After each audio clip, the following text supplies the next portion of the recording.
Está começando agora o SurtoCast, o podcast do Surto Olímpico. Olá, querido ouvinte, tudo bem? Sou o Marcos Antônio, está começando mais um SurtoCast, que é o podcast do site Surto Olímpico. E, antes de mais nada, feliz 2020, cara. É muito bom falar com você em ano olímpico. Agora é ano olímpico, está chegando, finalmente, aquele todo tempo que a gente espera, o ciclo olímpico está terminando. E daqui a logo ali já é a Olimpíada de Tóquio. E nesse primeiro podcast do ano, já vamos falar sobre um dos muitos pré-olímpicos que vão acontecer. Alguns já estão acontecendo, de outros esportes. O Brasil ainda não está envolvido, mas nesse o Brasil está envolvido, que é o futebol masculino. Olha só, primeira vez que vamos falar do futebol masculino. Já falamos de futebol, antes era o futebol feminino, agora vamos falar dos rapazes, que vai ter o pré-olímpico da Conmebol Sub-23 a partir de 18 de janeiro. Você está ouvindo, já começou, não começou, mas vamos aqui debater os grupos, falar da seleção brasileira e as expectativas dos nossos integrantes aqui do podcast, né? Vamos falar, chamar logo eles, chamar sempre ele o primeiro, que é o todo poderoso do Surto Olímpico, Regis Silva. Cara, tudo bom? Regis Silva, como está seu nível de animação para esse pré-olímpico de futebol? Você está confiante que a seleção brasileira vai conseguir a vaga olímpica? Boa noite, bom dia, boa tarde, se você estiver ouvindo esse podcast. Pois é, né, cara? Primeiro ano olímpico, né? E finalmente 4 anos passam muito rápido, né? Se bem que teve a Olimpíada de Inverno no meio, mas a Olimpíada de Verão mesmo já passa no estalar de dedos. É impressionante. Um dia desse a gente tá falando do Rio, agora já estamos praticamente às margens dos Jogos lá em Tóquio, na Ásia, e a ansiedade já passou do teto, já está em algum lugar do telhado, coisa parecida. Sobre o futebol, pois é, né? Vamos falar do plano de futebol, da nossa querida e amada Conmebol, apenas 2 vagas, né? Não sei porquê, que a FIFA e o COI tem essa mania de dar pouca vaga para a América do Sul e dar mais vagas para, por exemplo, Ásia e África, né? Vai saber. Enfim, vamos lá discutir, falar Brasil, adversários, convocações, desconvocações, e é isso. Vamos nessa. É isso aí, agora vamos com Daniel Barbosa. Daniel Barbosa, também quero saber a sua empolgação com a seleção brasileira olímpica, né, que vai disputar esse pré-olímpico, e você acha que vai conseguir a vaga olímpica? Assim, começamos logo de bate-pronto, falando assim, como é que está sua confiança nessa seleção? Olá a todos, feliz 2020 para todos nós, né, do site, né, do equipe aí do SurtoCast, todos os ouvintes, né, e todos os leitores também do site. Feliz 2020 também, muito sucesso para todos os atletas brasileiros, né, que já estão classificados ou que estão buscando a vaga olímpica, que é o caso do futebol masculino. Um ano de 2020 importantíssimo, que é ano olímpico para todos nós. Olha, futebol masculino é uma coisa que, em Olimpíada, é uma coisa que é um dos esportes que menos me empolga. Embora mesmo sendo sub-23, é um dos esportes de maior audiência, né, dos jogos, mas confesso que não me empolga não me empolga, mas a gente está aqui para acompanhar, porque a gente é aficionado por esportes olímpicos, então o futebol está inserido, então a gente vai acompanhar tudo.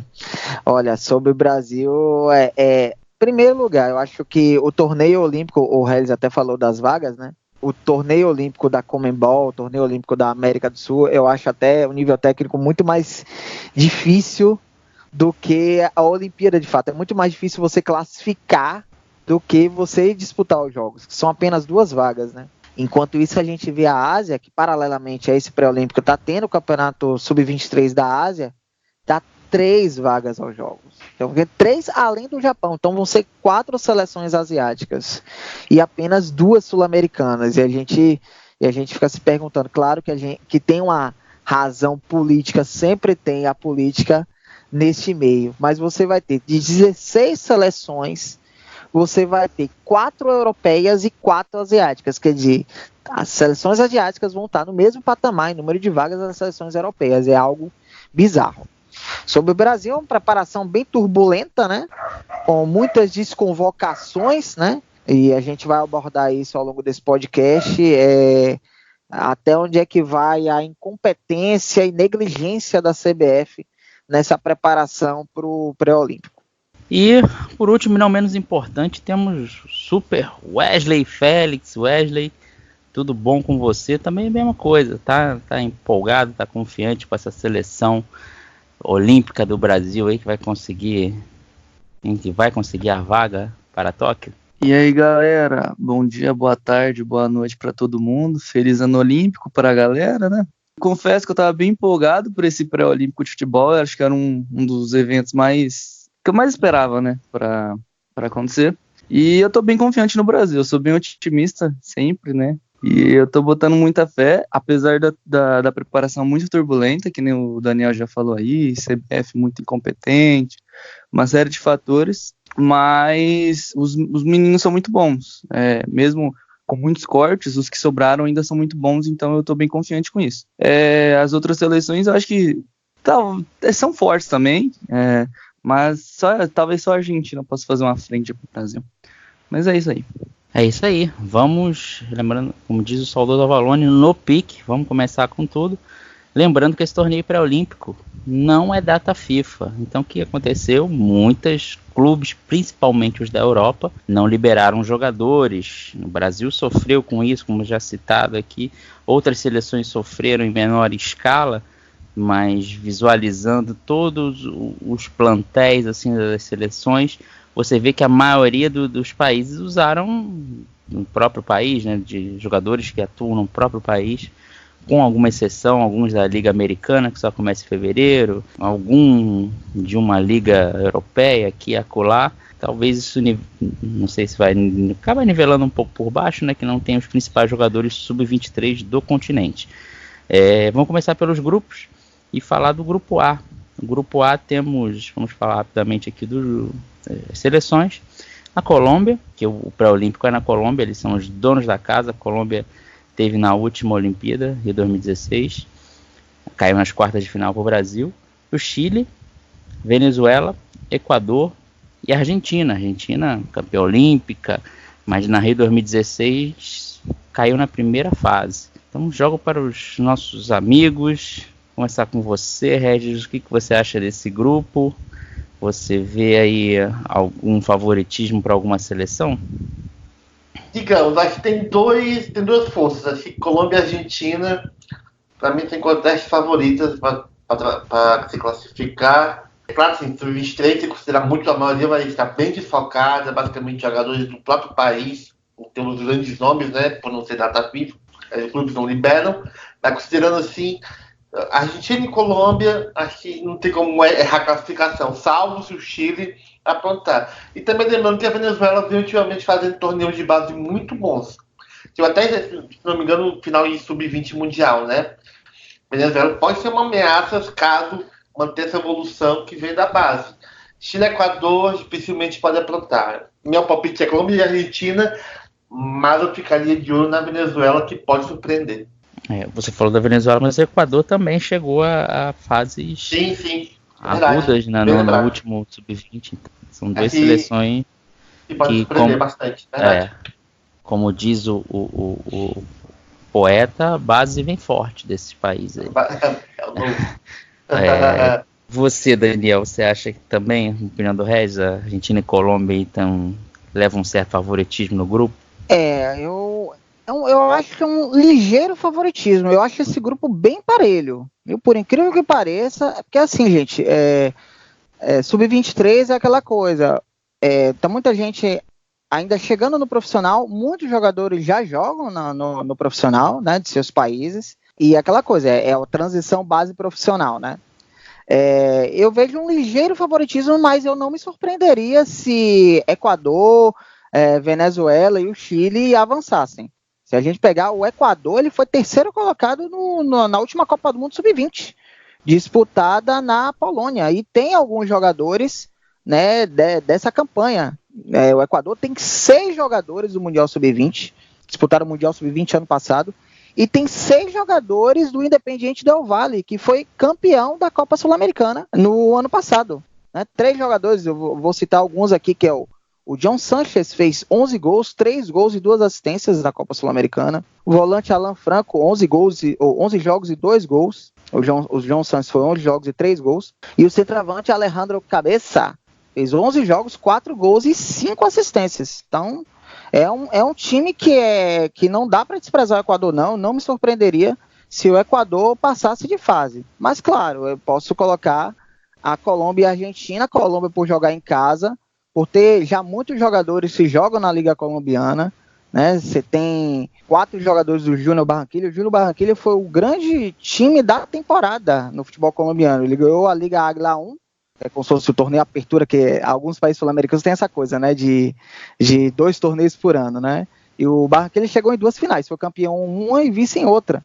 E também tem 6 jogadores que disputaram a Copa do Mundo Sub-20 na Polônia, né? Então tem um entrosamento entre eles, né? E a Argentina, a mesma coisa. A Argentina disputou o que o Brasil não disputou, mas a Argentina também disputou a Copa do Mundo Sub-20, né? 7 jogadores disputaram a Copa do Mundo Sub-20. E a Argentina, a gente tem que ficar de olho no Manuel Bustos, que ele é vice-artilheiro da Superliga Argentina, profissional. Joga pelo Talleres, 15 jogos, 8 gols e 2 assistências. O São Paulo ficou de olho nele, chegou a sondar, mas o Talleres pediu 15 milhões de reais por ele, e aí o São Paulo perdeu o interesse. A Venezuela, como o Regis mencionou, tem um trabalho de base bom, né? Então já tem jogadores aí que já estão ascendendo o profissional, é uma outra seleção para a gente ficar de olho, né? Se não me engano, foi vice-campeão em 2017, né? Se não me engano, perdeu para a Inglaterra. Eu colocaria Colômbia e Argentina com um ligeiro favoritismo, mas não me surpreenderia se Equador, Venezuela ou até mesmo Chile aprontassem. É isso aí. E você, Wesley? Dê seu parecer sobre o Grupo A. Eu também concordo com o que vocês falaram. A Argentina, para mim, está à frente das outras seleções. Aí a segunda vaga para classificar para o quadrangular final, né, que são, cada grupo classifica 2 seleções para o quadrangular final, essa segunda vaga que vai ser disputada. Para mim, Colômbia, Equador e Chile, principalmente. Venezuela vai ficar um pouco mais para trás. Mas o peso do anfitrião, né, a Colômbia vai jogar em casa, então eu acho que a Colômbia está um passo à frente, né, para ganhar essa segunda vaga. Mas vai ser bem disputado. Eu fiz aqui uns destaques, rapidinho, da Argentina, além do Nahuel, que o Daniel falou, do Talleres, e lembro muito bem, né, que sou São Paulino, ele foi o carrasco da eliminação da Libertadores ano passado. Acho que é por isso que o São Paulo... Olha o clubismo. Acho que até por isso que o São Paulo quis ele, né? Exatamente. Tem alguns jogadores da seleção sub-23 da Argentina já jogaram até pela seleção principal, que é o caso do Matías Zarate. Mas o meu destaque mesmo vai pro Adolfo Gaite, que ele foi o grande nome da Argentina na conquista do PAN desse ano, né? O PAN também não é muito parâmetro, né? Mas é seleção olímpica, né? E o Adolfo Gaite, ele fez 6 gols em 5 jogos no PAN. Então, o cara é goleador, joga no São Lourenço, e já tem muito time europeu interessado nele. Então, ele é o cara. Na Colômbia e no Chile tem 2 jogadores que jogam aqui no Brasil, mas que não são muito conhecidos, né? No Chile tem o Arauz, que é o jogador do Corinthians, lá na seleção chilena ele é o camisa 10, é a faixa, o cara é quase um ídolo lá. E na Colômbia tem o Angulo, que é do Palmeiras, não é muito conhecido, mas é jogador do Palmeiras, ele joga mais na base, né? Mas enfim, é isso. Então esses são os meus destaques. Falando aí dos jogadores que o Wesley mencionou, o Adolfo Gaite, ele jogou o Mundial Sub-20 na Polônia, fez 3 gols no Mundial Sub-20. O cara é goleador mesmo, né? Sobre o jogador do Chile que ele mencionou, o Arauz, ele estava emprestado para a Ponte Preta, ele jogou a Série B pela Ponte Preta, fez 9 jogos na Série B pela Ponte Preta, então ele já tem realmente uma experiência, uma rodagem, né, na equipe profissional, então isso é importante. E o Ivan Angulo, que o Wesley mencionou, que é jogador do Palmeiras, ele também jogou o Mundial Sub-20 na Polônia, fez 1 gol inclusive. E vocês falaram também do Equador, né, que o Equador fez ótimas campanhas nos mundiais de base esses anos passados, mas o Equador nunca foi para a Olimpíada, né, no futebol. Então vamos ver se isso vai pesar na hora da disputa do pré-olímpico, né? E acrescentando aqui, segundo a Wikipédia, o defensor Jackson Poroso, de 19 anos, equatoriano, joga no Santos, deve jogar na base. Então mais um aí, se torcedor santista. Se ele é poroso, não passa, deve passar alguma coisa, né? Pelos poros. Segue o jogo. Como eu tava dizendo. Siga lá, pelota, já que estamos falando de pré-olímpico da Conmebol. Siga lá, pelota, eu também aposto na Argentina. E a segunda vaga talvez em Colômbia e Equador. Eu acho que o Equador tá uma base boa, né? O Regis citou da Venezuela, mas talvez fique um pouco abaixo. Eu acho que Venezuela e Chile ali não tem muita chance. Mas é um grupo parelho, não tem muita diferença assim, gritante entre uma e outra seleção. São seleções próximas, mas tem um ranqueamento entre si, né? Eu aposto, talvez Argentina e Colômbia são as favoritas, assim, na teoria, para ir para o quadrangular final. Só um adendo, Marcos. Colômbia e Argentina já estreiam, né? Já fazem a estreia. O primeiro jogo do grupo é Colômbia e Argentina. Então já começa daquele jeito, né? Começa na velocidade 5 já. Equador e Chile, né? É um jogo do grupo e o outro é Colômbia e Argentina, logo para que o bicho pega. E a Venezuela folga nessa primeira rodada, que é no dia 18 de janeiro. Nos mundiais, nos sul-americanos de base, o regulamento é um pouco diferente. Normalmente classificam 3, que é um hexagonal. E já no pré-olímpico são 2, até por questão de calendário, né? Tem que ser um torneio mais rápido. Então só são 2. E um grupo parelho como esse, todo jogo é uma decisão. Então, Colômbia e Argentina na estreia, Equador e Chile, que estreiam também, né? Fazer um confronto, já é para matar ou morrer logo de cara. Verdade, é uma competição de tiro curto, não pode vacilar um momento. Dar uma dormida pode custar a classificação olímpica. Agora vamos para o grupo B. Grupo B, temos o Brasil, né, atual campeão olímpico, finalmente, depois de anos e anos, conseguimos a medalha olímpica. Temos o Paraguai, temos a Bolívia, o Uruguai, né, a famosa celeste olímpica, né, e o Peru, né, um grupo provável, né.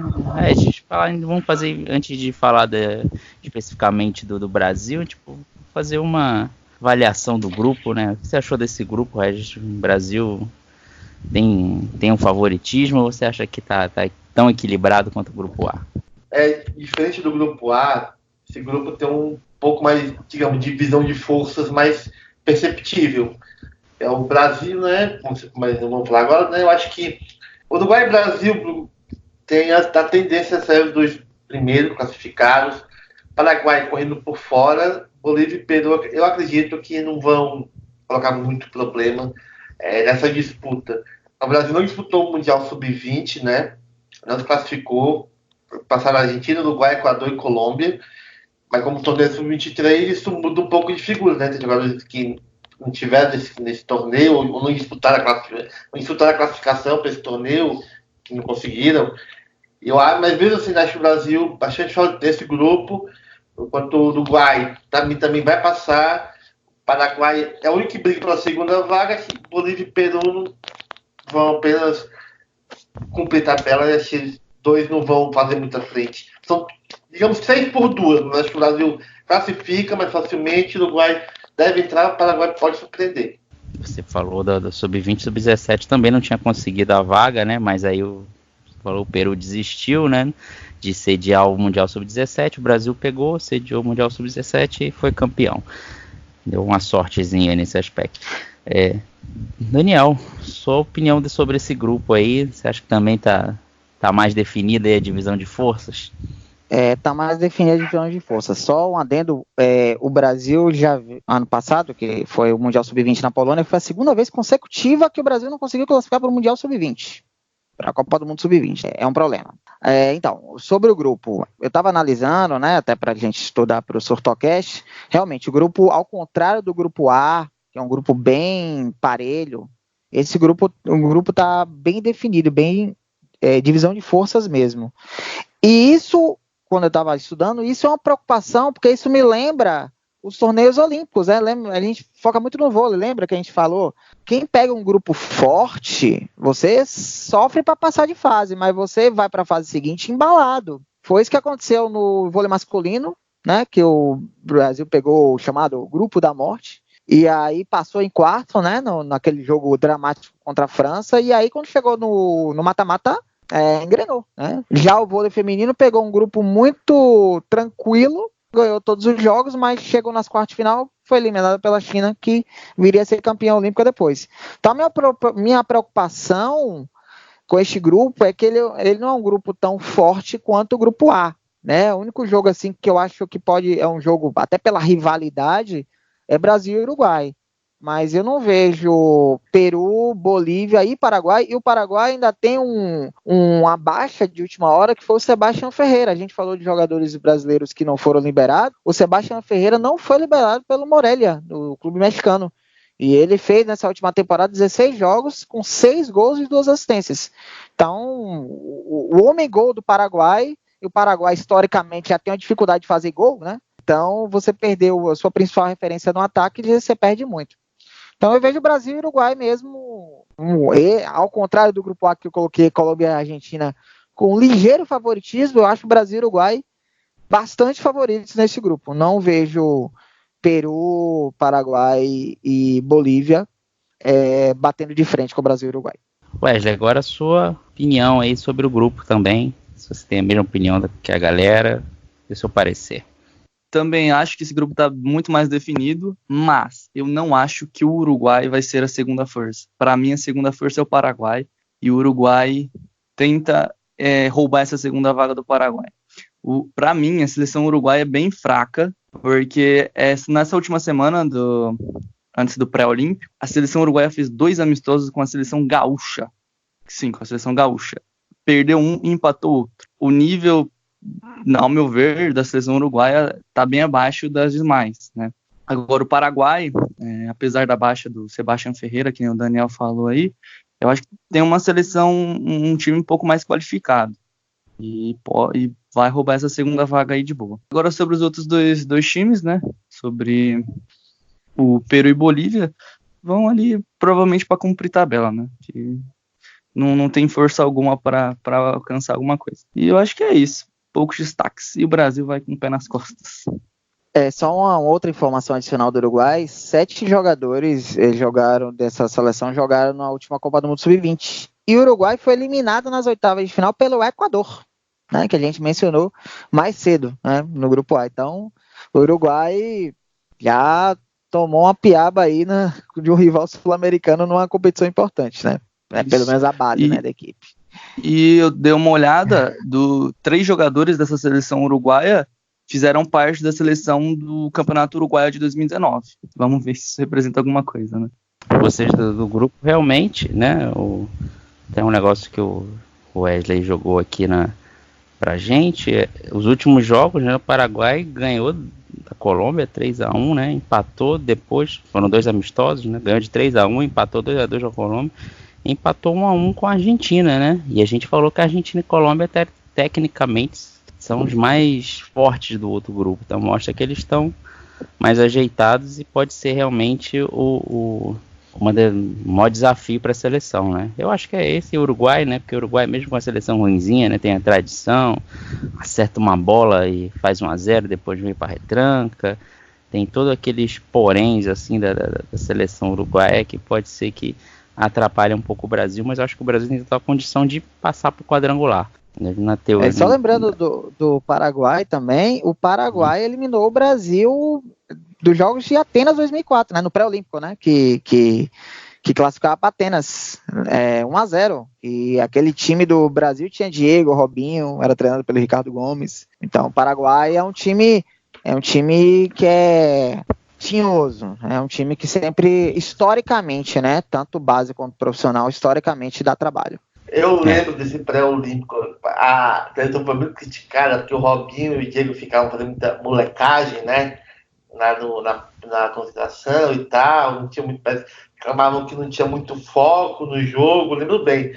E aí, deu no que deu, perdeu o Paraguai e ficou fora de Atenas. E o Paraguai conquistou a primeira medalha olímpica da sua história com a seleção, né? Não foi, se eu não me engano, com a prata, perdeu para a Argentina na final, né? Em Atenas, exatamente, 2004. Final foi Argentina e Paraguai. Foi uma seleção histórica para o Paraguai. Que a gente tem que agradecer o Diego Robinho até hoje por causa disso aí. Enfim, vamos falar agora da seleção brasileira, né? Da seleção brasileira, vamos lembrar que inicialmente ela teve a sua primeira convocação no dia 16 de dezembro, aí 27 de dezembro, 5 nomes foram desconvocados porque não foram liberados, né? O Douglas Luiz, do Aston Villa, o Gabriel Martinelli, do Arsenal, o Emerson, do Betis, o Gabriel, do Lille e o Wendel, do Sporting. Aí chamaram Douglas Augusto, Bruno Tabata, Dodô, Nino e Pepe. Né? Depois eu vou falar os clubes deles, que eles quem foram da Justiça Geral. Né? O Douglas Augusto, né? Que era joga no PAOK, né? PAOK, né? O PAOK da Grécia. Também não liberou. Então, assim como o Ayrton Lucas, que do Spartak Moscou, e o Ibanez do Atalanta, aí tiveram que ser substituído mais uma vez por Maicon, Iago e Bruno Fux. Então, no geral, foram 8 problemas de não liberação do seu clube, né? A CBF dormiu no ponto, que acha que só convocando os clubes já vão liberar, assim, meu Deus, acabou essa era. Enfim, vamos discutir um pouco melhor depois disso, mas vou falar antes de chamar vocês, falar a convocação aqui, né? Temos aqui os goleiros, né? São Cleiton do Atlético Mineiro, o Ivan da Ponte Preta e o Felipe do Grêmio. Os defensores, tem os laterais, né? Que é o Dodô do Shakhtar Donetsk, Guga do Atlético Mineiro, Iago do Augsburg da Alemanha e o Caio Henrique do Fluminense. Na zaga, Nino do Fluminense, Bruno Fux do Internacional, Robson Bambu do Atlético Paranaense e o Alce do São Paulo. Meio-campistas é o Bruno Guimarães, Atlético Paranaense, o Maicon do Shakhtar Donetsk, o Igor Gomes do São Paulo, Matheus Henrique do Grêmio, Reinier do Flamengo. Agora vem os atacantes: Pepe do Grêmio, Antony do São Paulo, Bruno Tabata do Portimonense de Portugal, Matheus Cunha do RB Leipzig da Alemanha, Paulinho do Bayer Leverkusen da Alemanha, Pedrinho do Corinthians, né? Eu acho o Pedrinho mais meio campo do que atacante, mas tudo bem.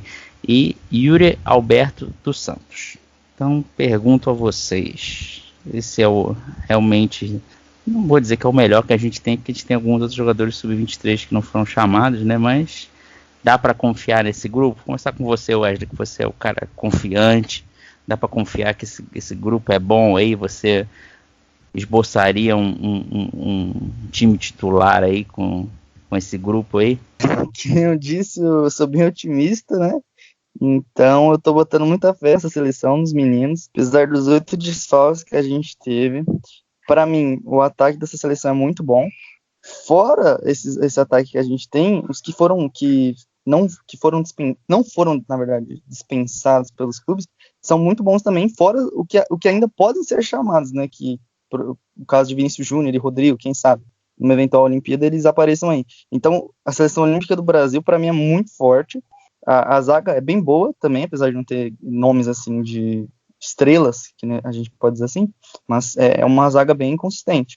Se botar um time titular, você falou para fazer, eu iria. É um time ideal, não é que o cara tem que fazer isso, mas na minha opinião, para mim tem que ser Ivan no gol, o Guga na lateral direita do Atlético Mineiro, põe o Iago na lateral esquerda, Nino e Bambu na zaga. No meio de campo, Matheus Henrique, Bruno Guimarães e Pedrinho. E no ataque, Matheus Cunha, Antony e Reinier. Esse é o meu time. É que tem muito jogador bom no ataque, fica muita gente de fora. Então, mas é o que eu imagino que seja um time bom. O Matheus Cunha, para mim, é o grande destaque dessa seleção, né? Tem uns dados aqui, de 11 jogos que ele fez, ele marcou 9 gols para essa seleção olímpica. E é isso, eu acho que esse é o destaque. Eu também quero destacar que a Alemanha é um dos países que mais favorecem as seleções olímpicas, né? Que a Liga Alemã deixa de mão aberta, libera os jogadores assim facilmente. Isso é muito legal. Você, Daniel, o que você acha desse grupo aí? Realmente o ataque está bem servido e o resto nem tanto? Fala aí sua avaliação desse grupo aí. Se você quiser montar um 11 também, os titulares aí, fique à vontade. Tá certo. A seleção, mesmo com as baixas, né, com as várias baixas, vários desfalques, tem bons jogadores aqui, tem um bom time. Acho que é aquela coisa, né? Como é tiro curto, o André Jardine vai ter que ter muita rapidez para conseguir entrosar os meninos, né? Para que esse time entre voando, né? No torneio pré-olímpico, né?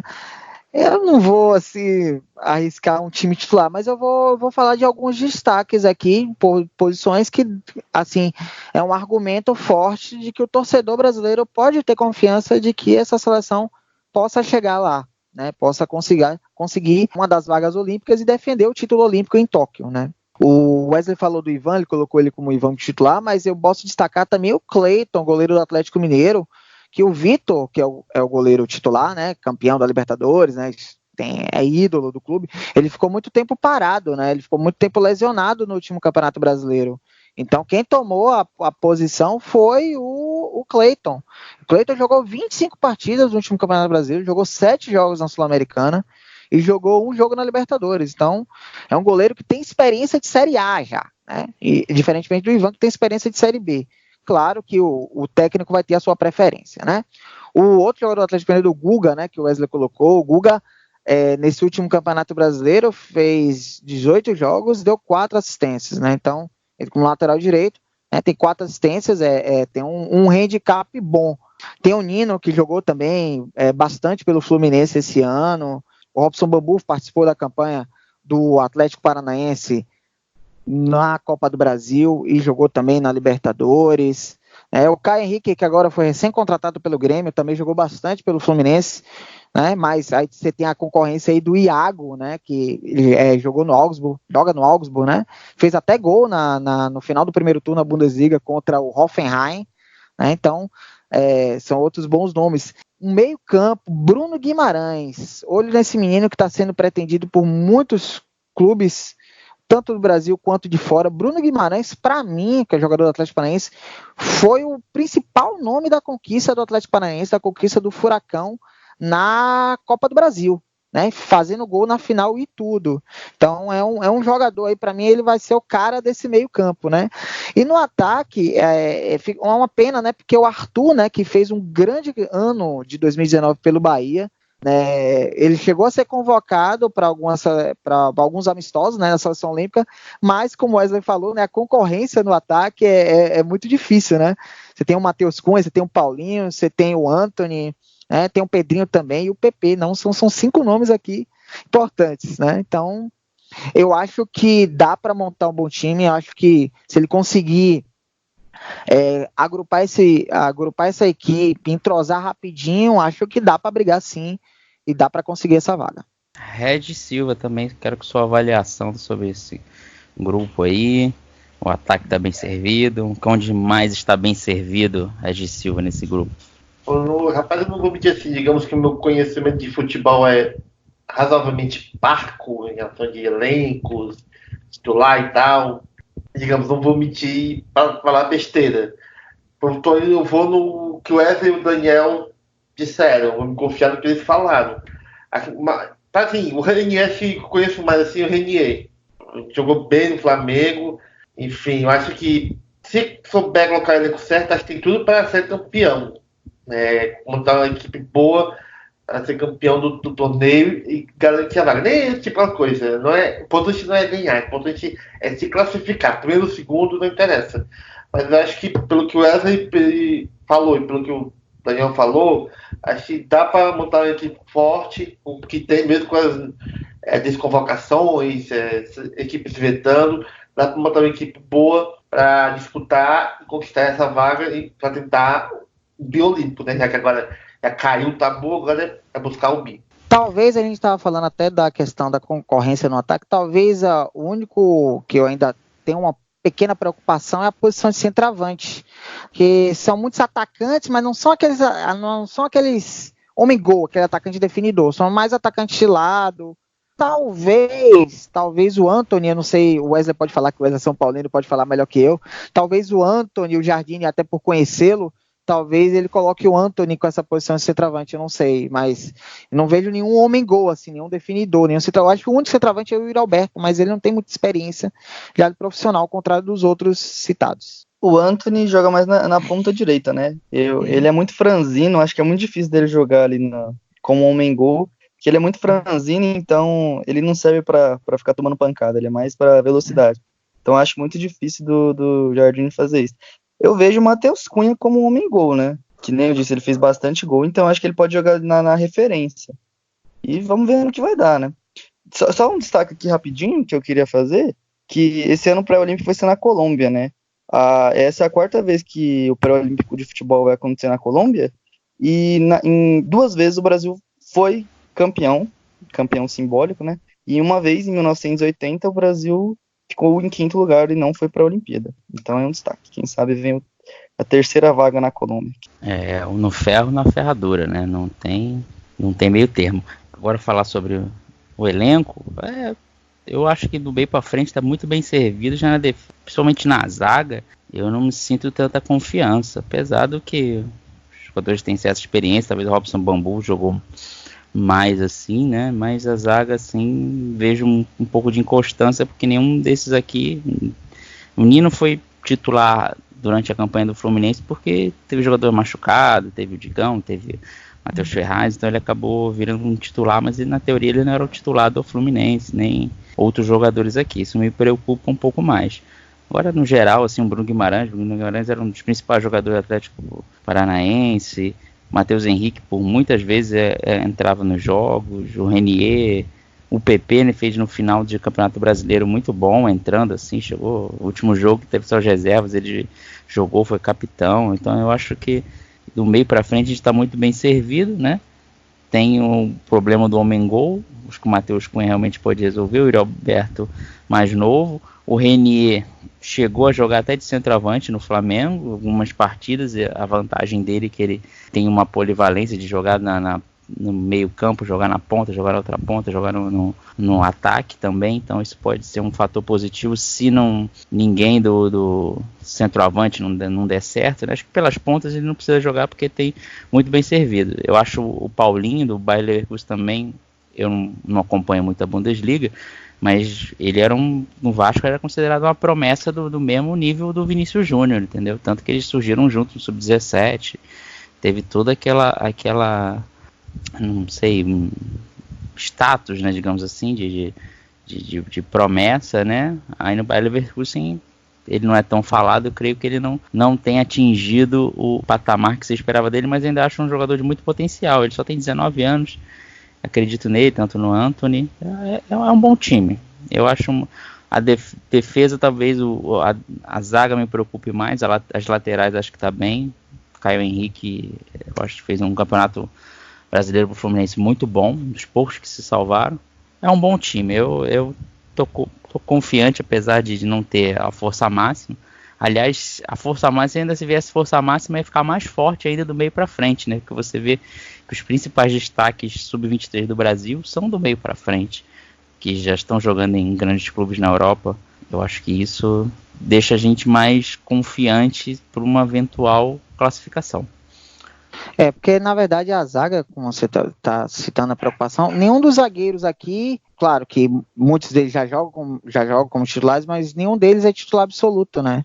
O Nino jogou mais até pela questão do elenco fluminense nesses últimos anos, tem sido um elenco muito limitado, até pela questão financeira lá do clube, coisa e tal. Robson Bambu não é titular absoluto, o Bruno Fux do Inter também não é titular, até porque tem um zagueiro chamado Vitor Cuesta, que é um belo zagueiro, então concorrência lá, e ainda tem, acho que se não me engano, o Moledo ainda joga por lá também, então é muito complicado. Aliás, o Vitor Cuesta, ele é ídolo de um amigo meu aí, João Pedro, né, que é um amigo meu lá, colorado, que é lá de Porto Alegre. Aliás, um abraço para ele, se ele estiver ouvindo esse Surtocast.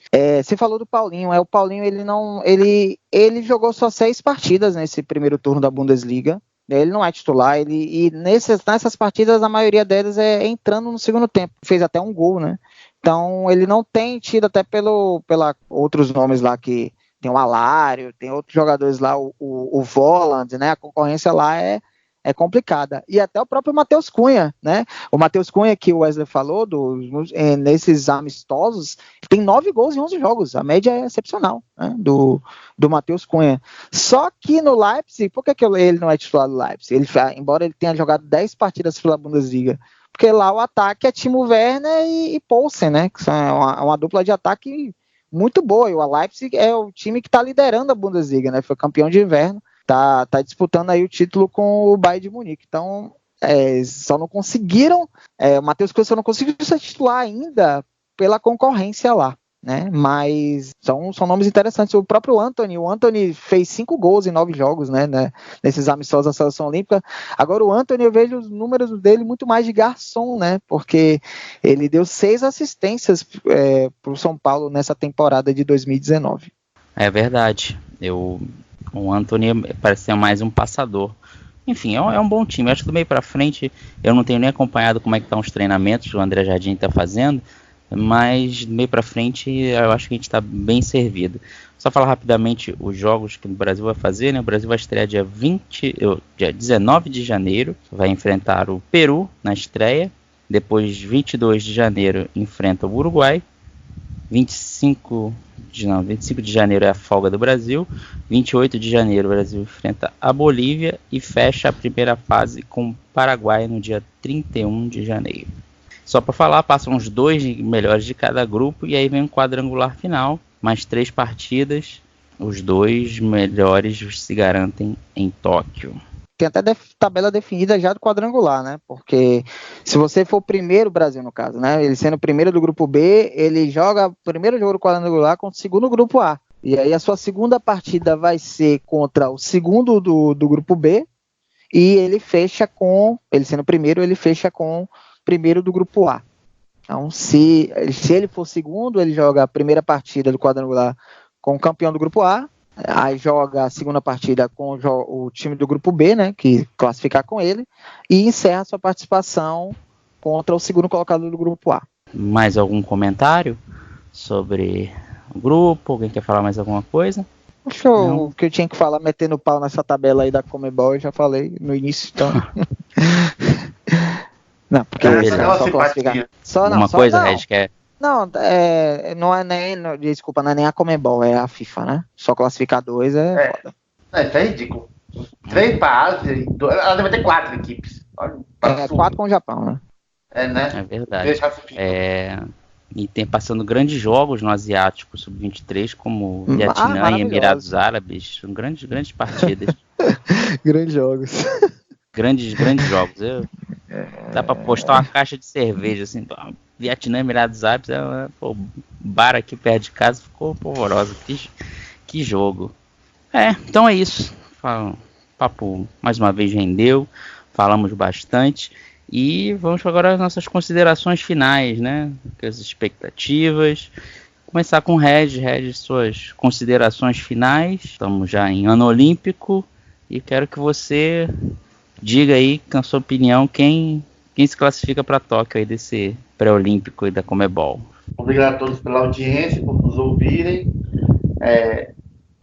E continue seguindo a gente nas redes sociais, Twitter, Facebook, lê o site. E quanto a palpite, eu vou sendo otimista também. Eu acho assim, Brasil ainda sai como campeão e sai Brasil e Argentina. Falou! Daniel, agora também seu destaque final. Diga aí as seleções que vão ir para Tóquio em 2020 aí desse pré-olímpico. Estamos de volta aí, temporada 2020, começando a todo vapor, né?